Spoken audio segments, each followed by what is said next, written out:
it is a great pleasure and a great honor to address you, to reflect together on what we have been doing here for these 2 wonderful days, which I think were extremely productive and illuminating in many ways.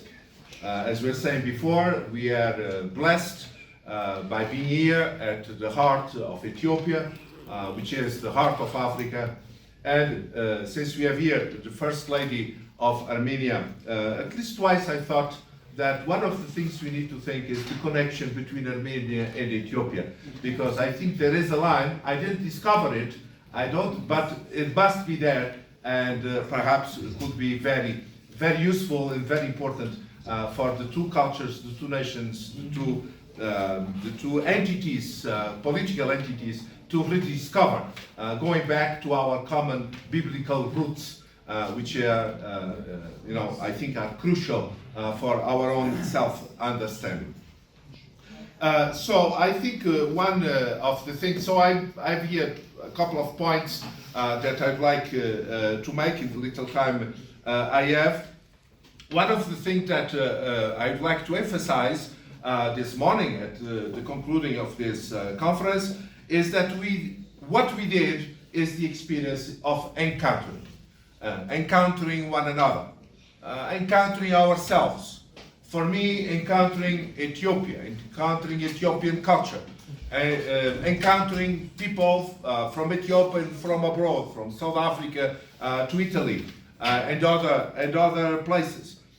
So that maybe one of the reflections we can take with us at the end is to value this phenomenological experience of the changes, the transformation that the fact of being together naturally brings about in each one of us. And perhaps the invitation is, let's think, today or these days, what is it that I did experience that make me know better myself, know better my own culture, or know better the culture of others, like the Ethiopian culture, that I really cherish.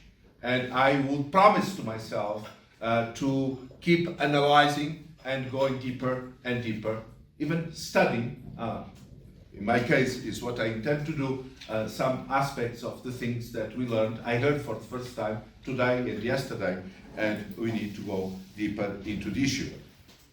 Besides that, I think it is impossible to deal with all the issues we dealt with. Personally, as you remember from yesterday, but even what we listened to today, I think the issues of war and peace were very important in this conference.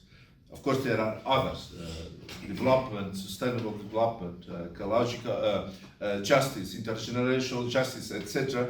But I think the issue of war and peace is very present. And I just had a talk with Professor Ramosa that mentioned to me. He said, if I may reproduce, he said that he is in agreement with what I said yesterday about Ukraine, but said why did you not mention another case like the invasion of Iraq, the second invasion of Iraq, that in his assessment was totally unjustified. I have a more ambiguous position on that, and I promise him, and I promise you, and I promise myself that I'm going back to the issue and try to make a more personal moral judgment about the issue, because it is part of our contemporary, the complexity of our contemporary world, and we need to cope with the issue. So things like reconciliation, cooperation, were also very present during our debates. I know I go a few other points, maybe even repeating myself, and I apologize for that. But one thing I'd like to emphasize is the idea that the approach we developed in these 2 days is inseparable from the intercultural method of doing philosophy. Professor Sweet made, I think, your first contribution yesterday, and I consider that that was a very good opening for the entire thing, because this is what we kept doing. So our method, the method we try to develop during our debates, is precisely this idea that interculturality is not a decorative addendum. It's not for decoration, but is part of the methodological approach of philosophy in the face of the issues that we confront in a pluralist world, as the world of today.